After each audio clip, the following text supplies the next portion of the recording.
morning and welcome to this morning's panel discussion with the Adrian Morning Rotary Club as it relates to mental health supports within our community for a special focus on children and youth. With us today, we have a panel discussion joined by Community Mental Health, Parkside Family Counseling, and then also Adrian Public Schools is here to provide some insight in terms of supports within the school district as well. So I'll turn it on over to our panelists to provide introductions, a little bit about themselves and their background, but then also about the supports that their organization provides to children, to youth within our community, specifically related to mental health. And just as a reminder, if we do have questions as we go along, you can raise your hand and I'll come over and we'll use the microphone to help make sure that we have the sound for the LISD TV, and thank them for recording this so other members in our community can view the great work that's taking place in our club and with these organizations. Turn it on over, Mariana. Good morning, my name is Mariana Strauss. I'm the Clinical Program Director for Children's Services over at Lenway Community Mental Health. I've been with CMH for about 3 years. I started off as a wraparound facilitator and kind of helped to just reestablish that process. And it was such a need that it grew relatively quick, and we were able to hire in a couple more staff in that role. And then when a position opened up for the program director, I was selected for it. So it happened relatively quick, not normal. I graduated from Manchester High School, so I'm from the area. We used to go shopping at JCPenney's when the mall still had a JCPenney's and pay less for shoes. So I've lived in this area for the majority of my life. We moved out of state for a little bit. My husband's active duty Army, so moved around a little bit and then came home after we had our daughter. Prior to working at CMH, I worked for Big Brothers Big Sisters of a couple different affiliates throughout the Midwest. And kind of got into nonprofit management before I landed a clinical role here. So excited to be with you all this morning. My name's Mike Moeller. I work at Parkside Family Counseling. I'm a clinical social worker there. I've been in the community since I was born, which was a few years ago. And I started working with children, adolescents actually, on Maurice Beer campus in 1973. And I've never stopped. I worked for the ISD for 34 years as a school social worker.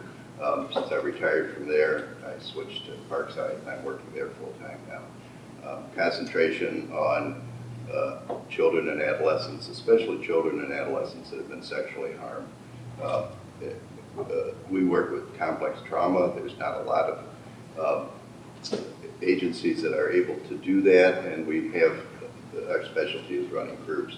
I'll talk more about the groups as we go along. So my name is Therese Langen, and I'm the owner of Parkside Family Counseling. We have been in existence since 1997.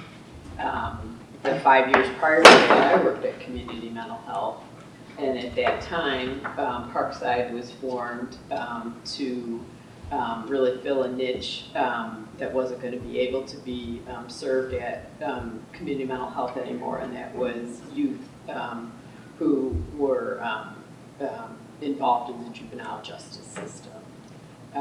They had mental health needs, but it just wasn't a mandated service to serve juvenile, as they call it, delinquents at that time.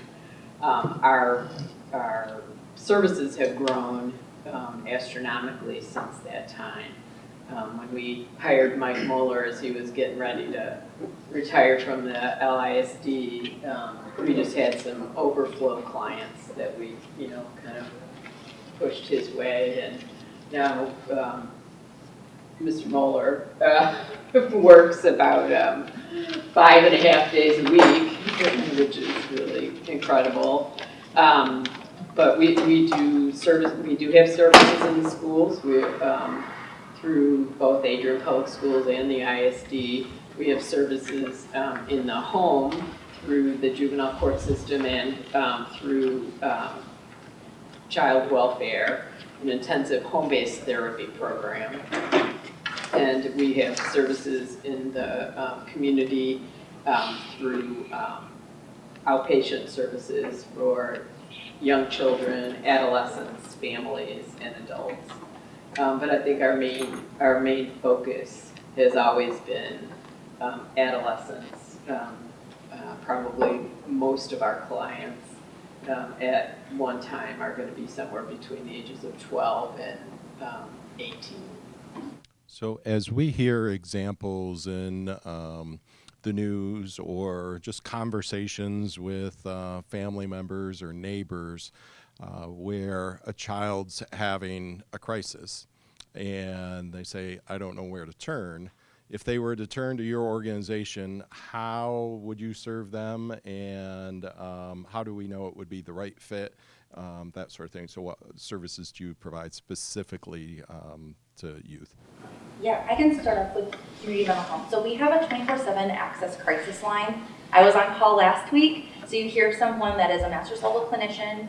Anyone in Lenawee County can use that, and we do crisis de-escalation, as well as when the hospitals, if someone has Medicaid, will call for hospital pre-screen. So we run that.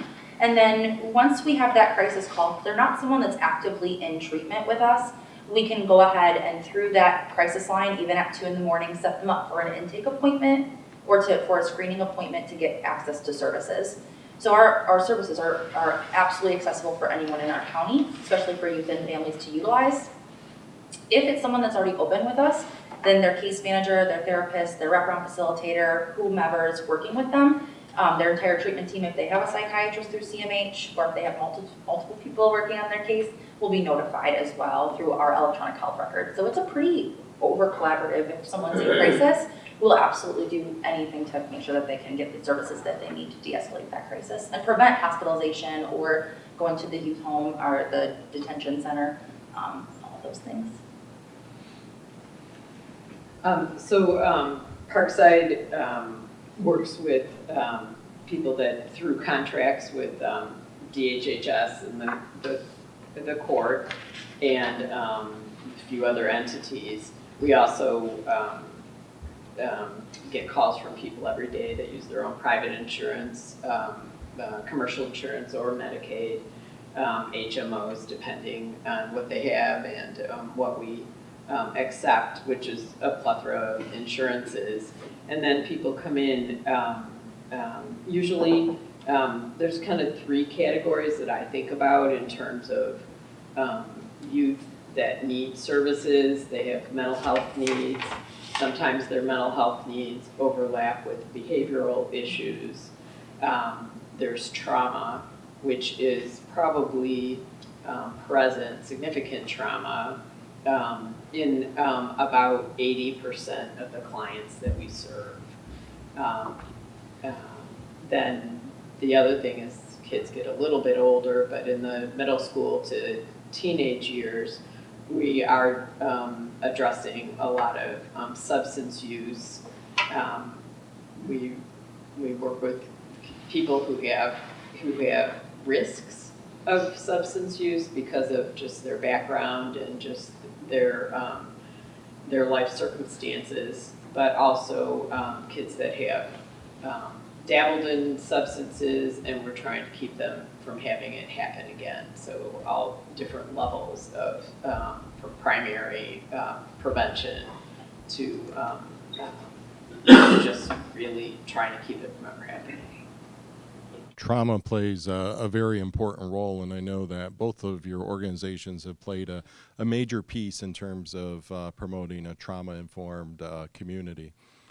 Mike, to put you on the spot a little bit here in terms of your specialization with survivors of sexual abuse, again, from that family perspective, grandparents, relatives, neighbors, what could members of our club look at in terms of warning signs as, maybe let's start a deeper conversation as why someone I know and love is acting out a little bit different, and how do we start that conversation to see if there could be some sexual abuse there?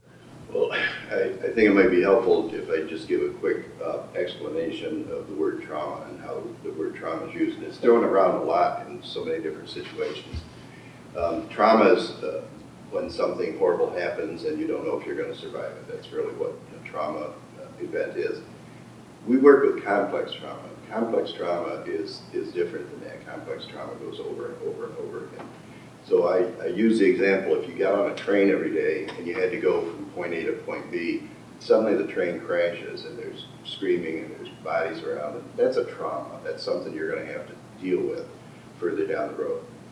Complex trauma is if you get on the train every day and you know it's going to crash and you can't do anything about it. So you have to learn how to live with the trauma on a daily basis, which changes everything from that perspective. So that's really what we work with. We don't, most of the people that we see have complex trauma, and I'm talking about years, especially the children and adolescents. And we do that, I do that primarily through individual therapy and through groups. We have 3 active groups right now. We have an adult group, which probably has 20 to 25 members that can attend. We have a teen group that has 15 members. Then we have a group we call the Littlers, which is probably 5 or 6 kids in there. And there's, that's for kids that are age 6 to 10. And whenever I talk about the Littlers group, people say, oh, that's horrible. Almost everybody that we're working with from a sexual assault standpoint was harmed when they were very young. So we're just getting these kids in really early on, which is a big, I think, going to be a big benefit for them. But primarily what I do is work with individuals, and sometimes that overlaps. Some of my individual clients are also in the groups. So and most of them are probably adolescents. So. When Mike started the Littlers group, going on 3 years ago, I think, after the very first session, and the very first session there were 7 little girls, and the session took place, and one of our interns was there who is also a survivor, and her first comment was, this is substance use prevention. These little kids getting the opportunity to talk about something that has been hush-hush maybe in their family, hush-hush in the community. They don't hear people, they don't see role models saying, you know, I was sexually harmed and it's okay to talk about it because it's not your fault. And as they've been able to have that chance to process, there's so many negative coping skills that they will never have to access because they've got these positive coping skills they've been able to learn to normalize and access from the very start. And being able to talk about it. When we first started, the first group we had for younger kids was called the Littles group. The Littlers came about after we realized we had younger girls. The Little group was for kids 9 to 12, and then we started the Littles group. So now we just incorporate all of those kids together. The first time we had this group meeting, we had, I think, 7, as Therese said, little people in there. And Tori, who works closely with me in the groups, said, she and I dialogued beforehand, we said, how are we ever going to get this age group to talk? It's crazy, you know, and especially, how are we going to get them to talk about something as horrible as sexual harm? Well, what we discovered after the first meeting is we couldn't shut them up. They're amazing. They just give them the opportunity to share their stories with each other. The same with the teens and the adults. The groups are so unbelievably supportive, and most of the people that are in the groups will tell you that they enjoy individual, that individual is helpful. The group is what's keeping them going. So that's for all the age groups. So the groups are super important. There aren't any place else that we know of. We've tried, we've looked. We do presentations, which we get time to talk a little bit about that to the public. And we've talked at universities and schools, and there are no other groups, and that's just really sad. So if we're looking at eventually what do we still need, that's one. We need somebody that can, because I'd like to live forever, but I'm probably not. So those groups are going to be rarer and rarer, I think. So anyway. Warning signs to look for from the outside with the children. What's some of the takeaways? I think that there are nothing specific. I think anytime you have a child and they're acting differently than they used to act, that's what red flag. We should probably find out what's going on. I think there's one thing that anybody that has interaction, grandparents, teachers, just community members, is that if a child's behavior changes, especially if it starts becoming what you look at as, you might label as bad behavior, if you can instead turn it around and instead of say, what's wrong with you? Like, why are you behaving like this? Instead be able to say, what happened to you? Because if it's a lovely child who, wants to please, wants to do things right, and all of a sudden their behavior is something that's not acceptable. There's something behind it, and it could be something that happened to them that they haven't found words to be able to say. And that's one thing that I think, I still think of that one presentation that you guys did at Siena Heights that time, and one of the children was talking about how she had gone through so many therapists even who had never asked her, have you ever been sexually harmed? And she was still being sexually harmed through all of that time, but nobody knew because she just was too afraid or just unequipped to be able to tell anybody at that point to help stop it. Mike, you raise a good point about the supply of social workers within the community. From a CMH perspective, how is your staffing? How is your ability to, are you able to staff? And what's the demand? Is it stable? Is it going up? Or is it going down in terms of clients? So like I said, I was promoted in a year. So, there was obviously a need to fill a supervisor role. And so I'm really fortunate. I feel like now in a day and age, if someone stays about a year or two, it's good. This is great. And it's also, I think, the perception of community mental health. I know when I came into it, it was, you can go, you get a lot of great trainings, you can get your bearings, and then you can look at other options. And so it's us looking at how you change that perspective, how you look at growing. We're fortunate to be able to, so we're not affiliated with MDHHS, the Department of Health and Human Services, but they're the ones who control the Medicaid dollars, and that's primarily how we're funded. We serve anybody with any, we'll do whatever. It doesn't matter about insurance to access services through CMH, but that's primarily it's Medicaid dollars that we were working with. So through those different sources of funding have come different opportunities. Like we have a grant called the Mental Health Juvenile Justice Grant, which is relatively new. I think that only came about 3 years ago. And so when Therese was talking about that lack of, it was something that we were able to start about 3 years ago. And so she's really the only person that does diversion work. So I think when you have niches like that, we have trauma-focused cognitive behavioral therapy. That's a state level training. It's a cohort, it takes a year to get trained. We have infant mental health that we're actually in right now, which is 0 to 3, really primarily doing social emotional consultation. And so I think those trigger words are enticing for staff to look at options for what they want to do. We also have parent management training through the Oregon model. It's not a group, it's really just like praise and encouragement for parents to know how to kind of curb some of those negative behaviors or unwanted behaviors, I should say, for what they want for their family. And so we've got some of those things. We just did EMDR, which is a really phenomenal trauma training. It's eye movement desensitization reprocessing, so it's taking traumatic memories and changing the way that your brain's wired. So we have like 7 clinicians that are trained in that. It's just, we're working on, once those trainings come, how do we entice someone to continue doing that work here in our agency? Because they're phenomenal trainings and there's a lot of opportunities once you have those resources. And so looking at how to keep those here. So being long-winded, but staffing continues to be something we're looking at. Thankfully, I'm like 1 staff away from being fully staffed, and I have a second interview this afternoon, so wish me luck. But yeah, it's something that we continue to try to think, how do we entice this new workforce to be interested in this type of work? And from the demand end, with individuals wanting therapy and services, stable, going up, going down?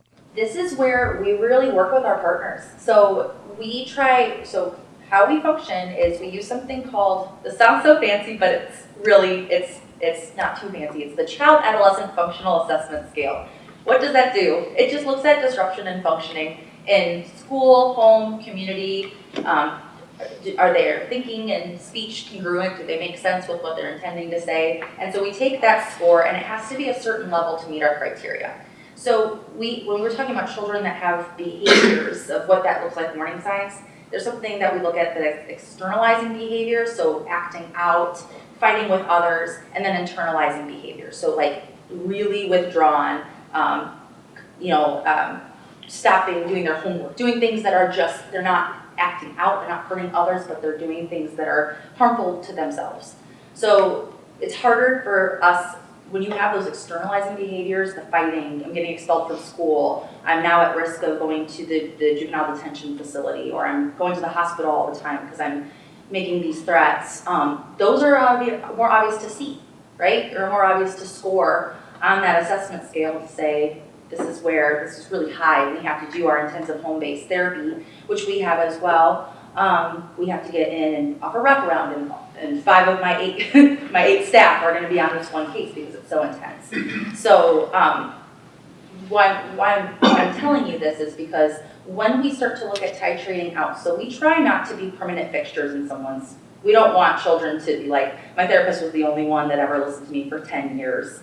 Right? We want to help parents learn these skills, help their natural supports grow so that they can function like we did as children, right? Like people that were able to be in sports and have these groups. And so we really rely on our community partners because once we get to that level of stabilization, we're going to be looking at how can we sustain them in the community. And that's where we'd be reaching out to folks like Parkside or Catholic Charities or some of our other partners. If there's still a little bit of a need that we weren't able to completely fix, but they're not quite at this high level, we're going to get them back integrated into the community and in a less intensive setting. So it's a little bit hard, I think, in our line of work because you don't always get to see the end result of what happened at the end here. Are they okay?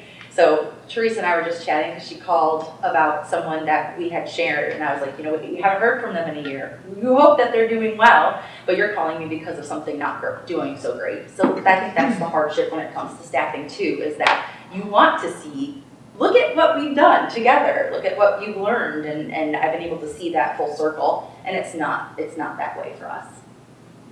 And we address needs from a very simple, we have a lot of therapists. We have about 23 different contractual and some employee therapists who work different amounts, as much as they want, take on a few clients or full workload. The original question actually though that I was going to answer was, because it is hard to find staff, is that we have really, we work with a lot of different universities, master's programs, and we have a lot of interns, so that we are really working on growing our own therapists. Hoping that we can get people that want to stay in Adrian, Lenawee County area, and so we try to target those folks as our interns and develop therapists that can, learn from Mike about working with complex trauma or doing home-based therapy or substance use prevention for teens and substance use disorder treatment for adults, and then can stay and continue to be in Parkside. And the unique thing about Parkside is you have counselors that are on staff that are in Adrian Public Schools and serve students there, but then there's also that connection where if they need more intensive therapy and time, they can easily transition into on-site counseling there with you as well. From the school district perspective, we have the special ed director from Adrian Public Schools here, Deb Agnew, and she's just going to kind of give us, because schools are often the first line of conversation with parents related to trauma, related to supports from that mental health piece, but then also a little bit with special ed as well. So Deb, just give us a little update here. I get a mic, wow. Well, good morning. I'm Deb Agnew, and I am from Adrian Schools. Again, born and raised in Adrian. I've been at the schools, I think it's 37, 38 years now. We do a lot. but we look very different than they do. So obviously we're dealing with the day-to-day. Our job is to educate these kids well-rounded as we can. One of the very first foundations that Adrian School does is we have a PBIS program, which is positive behavior interventions and supports, that we put in place for all students as they come into Adrian Schools. We believe that, that we don't assume anything any longer. Our kids are coming from the community. We don't know what they're coming from. All their experiences are very different than what we grew up with. And so we have to assume nothing. So everything about the day is taught to them. So as simple as, how do you act when you're in the bathroom? How do you act when you're in an assembly? How do you act in the classroom? How do you act on a bus? And we have actually lessons that go through this with the kids, and we practice all these situations with them. And they typically are, not always, it's coming down now, but they need to go back up. You know, posters and different things that all around that are reminding these kids. And we do that kindergarten through 12th grade. We can't assume anything. And we're constantly reteaching. In the school systems, we've set up, and that's the basic foundation. That's in all buildings. We have 4, 5, 6, 7 buildings, and we utilize this in all the buildings. We also have in all the buildings a lot of support. So we're not here as therapists. We don't have that. And the counselors and things that we have, that's not their primary role. Certain ones have more role in that than others.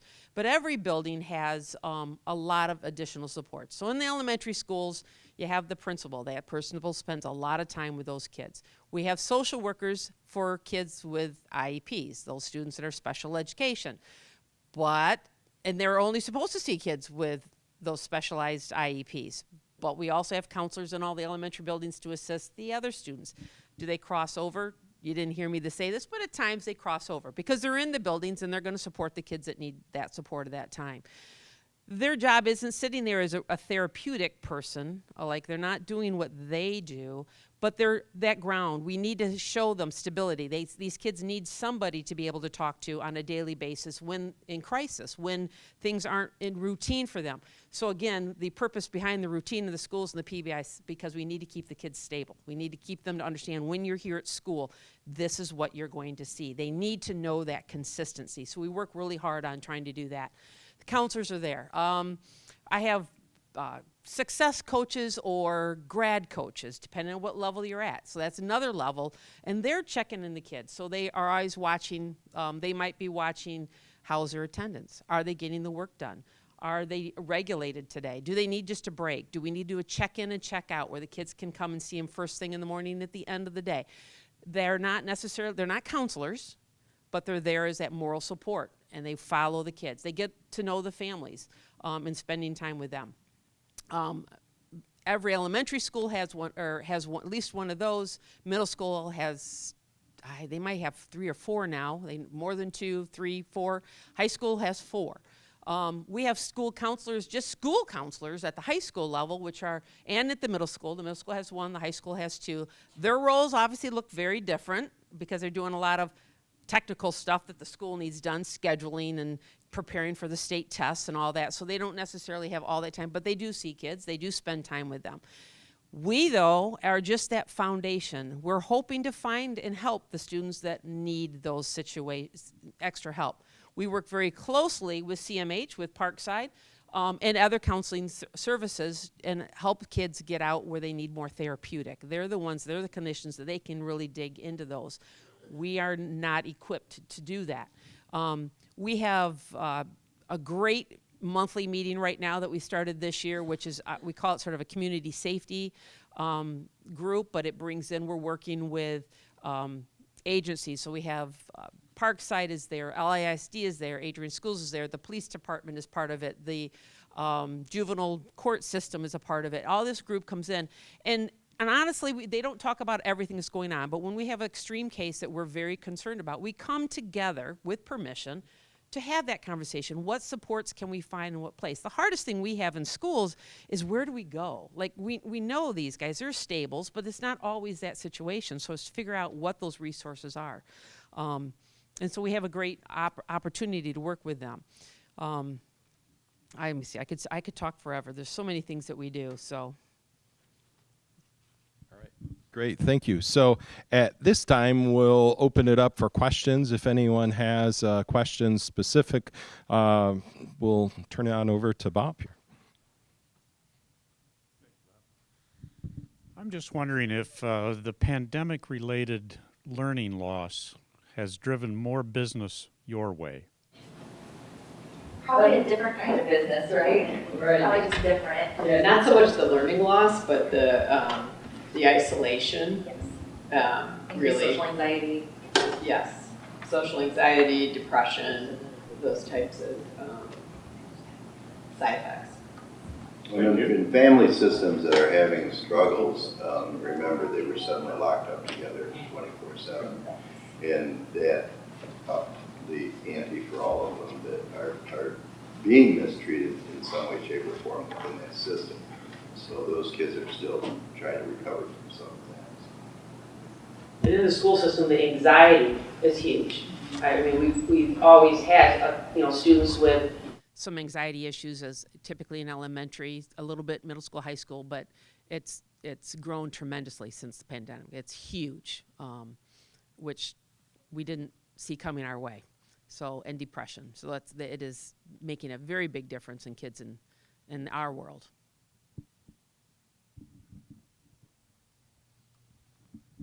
How long do your agencies typically work with a child? I know it probably really varies, but how long in years? It really does vary. I mean, I think that anywhere from 4 months to years. But oftentimes, the really best model is if a child comes in and they get some of their needs met and they make a good chunk of progress, and they can take a vacation from therapy and go out there and just do the things that kids their age are supposed to be doing. But then they get to a different stage in development and they realize that there's more to this that they really have to address.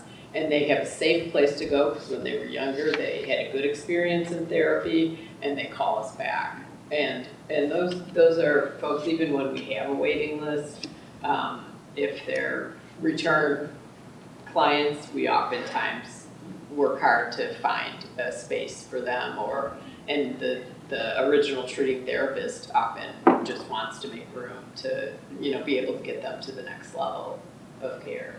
It's probably quite similar for CMH. The difference, something that we've really tried to do a cultural move towards on our team is that parent engagement piece. When we have parents or caregivers that are very involved in the treatment and kind of on the same page, I would say treatment is expedited. It goes relatively quick because they're all on that same page. If some are struggling themselves or have a resistance to services, maybe they grew up and said, I don't believe in this as really working. I'm just doing it because it's been maybe recommended by the doctor that my child sees or what have you. I think sometimes it does take a little bit longer. It really is how many supports surround the family and the child that kind of make the difference. If the problem is in the home that's causing the child to be there, and then they go to you and then they go home, how do you ever stop that cycle? It depends on what the problem is. Obviously, we're all mandated reporters, and if we even suspect that the child's being mistreated someplace in that home, we have to make a report, file that with Child Protective Services.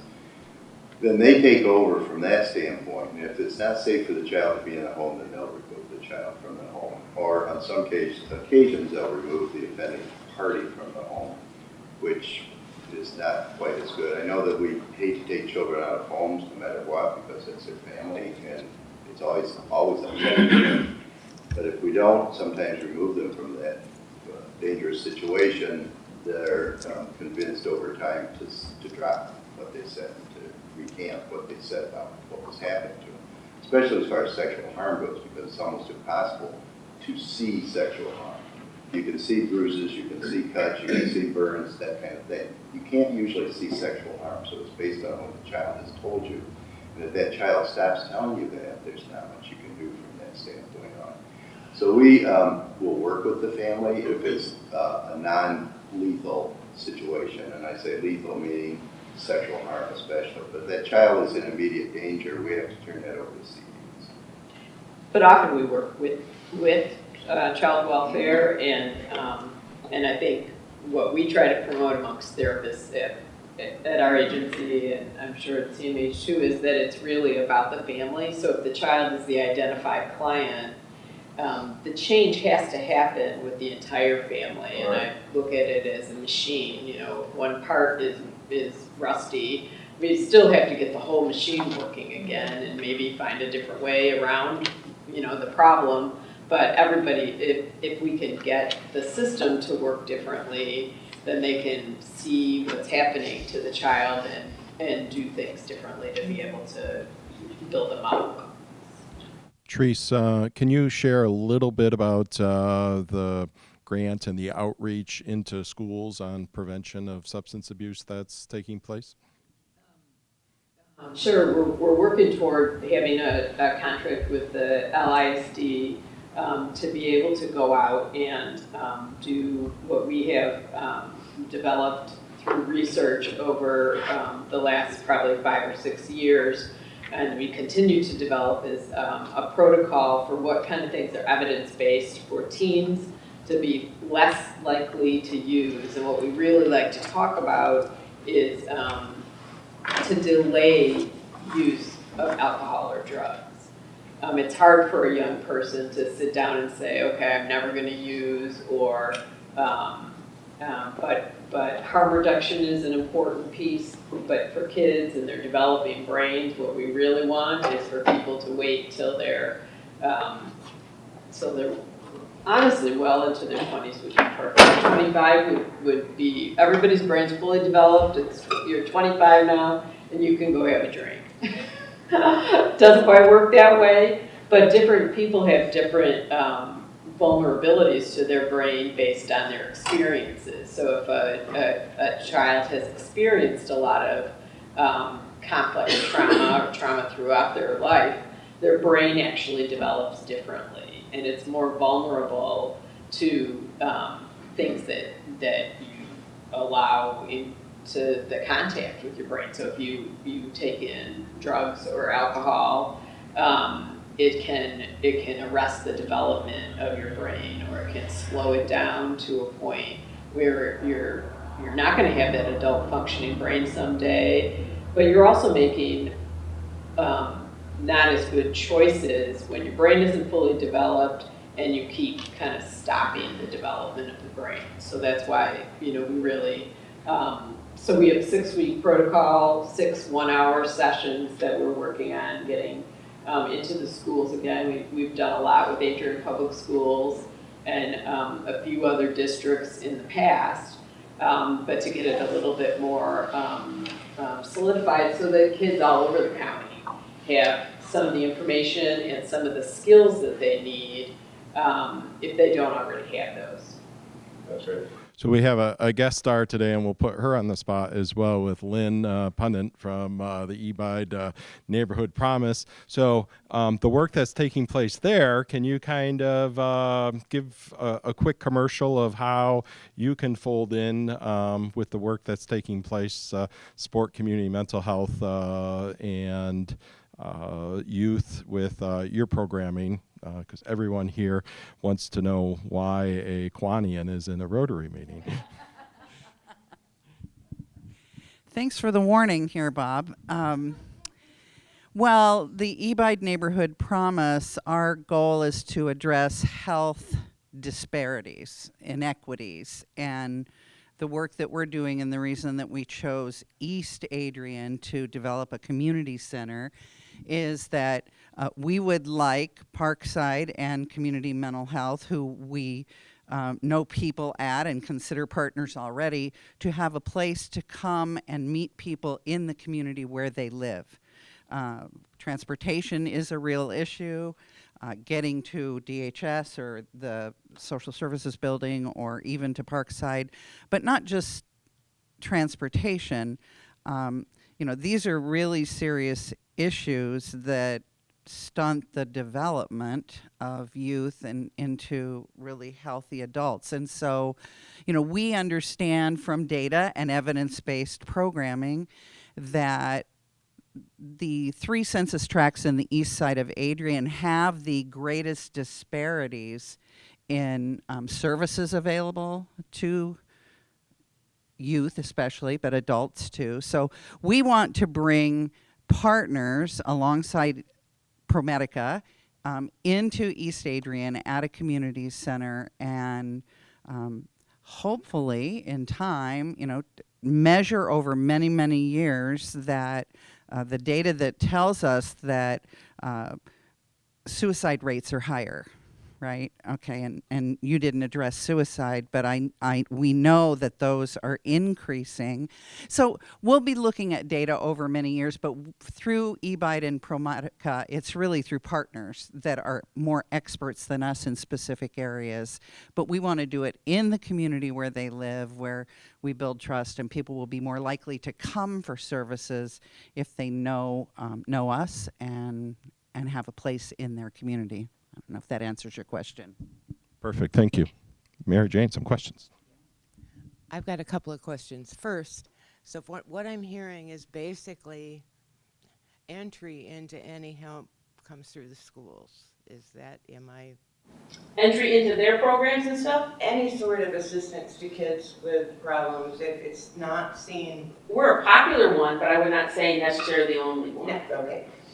Not the only, but, and we are a service club and we are very interested in focusing kids.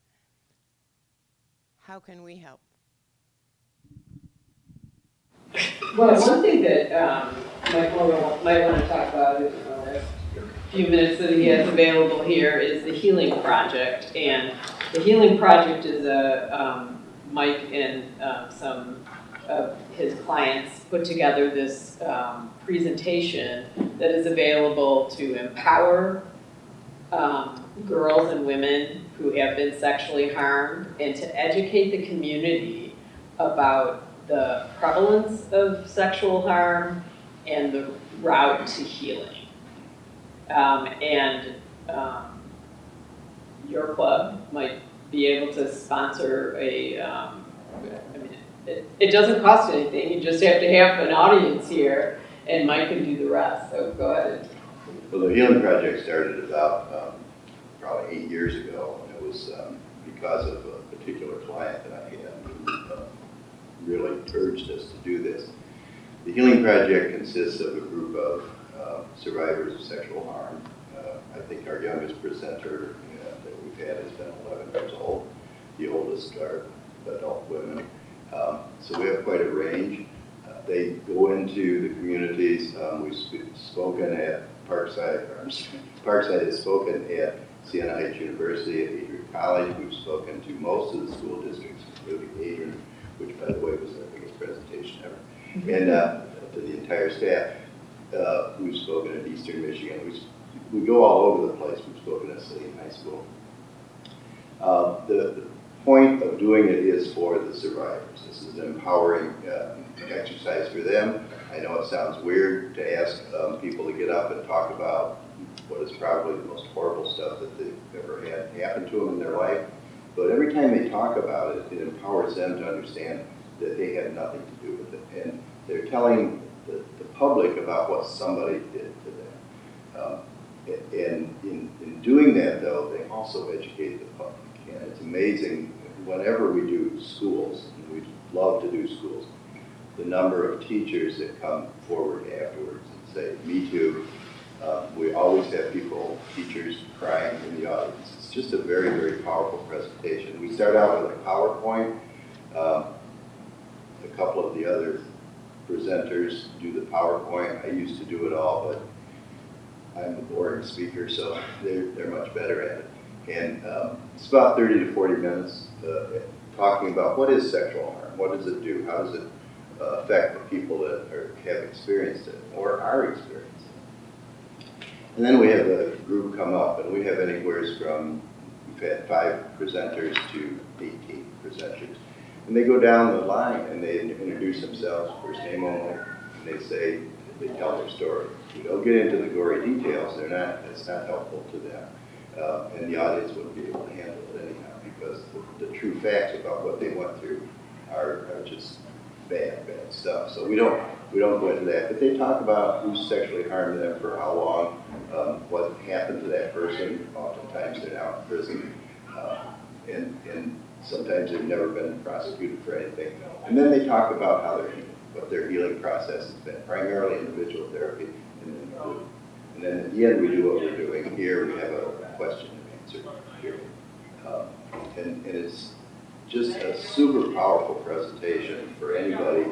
We like to have as many people in the audience as possible because we have to transport everybody over here. We have to, especially the kids, we've got to get them to wherever we're presenting. But we can do it. So if you know of an organization, and certainly a school district, I think we still have targeted onset public schools, Clinton Public Schools, in Deerfield. I think we still need to touch base with them to see about these presentations, but we've done it all over the place. And teachers, we really want to get to teachers because, as somebody said, I mean, you did, I think, that our school is the first line of, they have more access to the children than anybody. So if they're going to see something, then yes. But the main thing, our main message to teachers and anybody working with children is, you can't tell who's being harmed. So treat everybody as if they've been harmed and go from there. Always assume that this little guy or this little girl in here who's causing a problem, or more often than not, you can't get to interact or talk. There's some reason. But a lot of times, kids are very resilient and they don't show anything. So we just want everybody to understand that anyone can be a survivor of sexual harm, and you won't know. We used to, when we did presentations at Eastern Michigan in the classes in the grad school, I would say, who in here, this is for social workers, so it's a dumb question, who in here wants to be a social worker? Of course, everybody raises their hand. Then I would say, who wants to work with children and adolescents? And about 80% raised their hand. I said, how many of you want to work with children and adolescents that have been sexually terrorized and traumatized? I mean, the point is, if you're going to work with children in any capacity, you're working with survivors of sexual harm, period. I can guarantee it. So you have to understand that as a teacher, as an administrator, as a therapist, whoever. So. But it is really good for service organizations like yours. You know, I don't know if you do sometimes joint meetings with Kiwanis and Rotary and so on.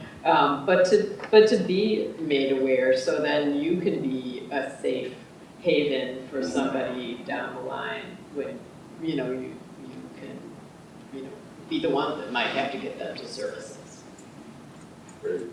Mariana, wrap us up with anything that our club can do to support as well. So we have a wraparound community team that serves kind of as a purpose of what's missing in the community. It's a volunteer based, so it usually meets the last Monday of the month if anyone would be interested in joining that. We talk about some of the cases that are meeting wraparound. So wraparound's kind of like, it's a frustrating service, I think, for folks to work in because it's reactive. So usually there's certain criteria that have been met, nothing has worked, and now they're meeting this criteria for the wraparound process. So that's something, if you're looking at more volunteer work, that's something that we would totally welcome you in. And then we encourage our kids to get in the community, do lemonade stands, garage, like get to know their neighbors. So if you see those things, just be a part of them because there could be someone that we're working with, it might not be, but just that kindness, I think, makes a big difference. Great. Well, thank you to our headliners with Parkside and Community Mental Health, and our special guest stars with Adrian Public Schools and the Ebide Neighborhood Promise. Thank you.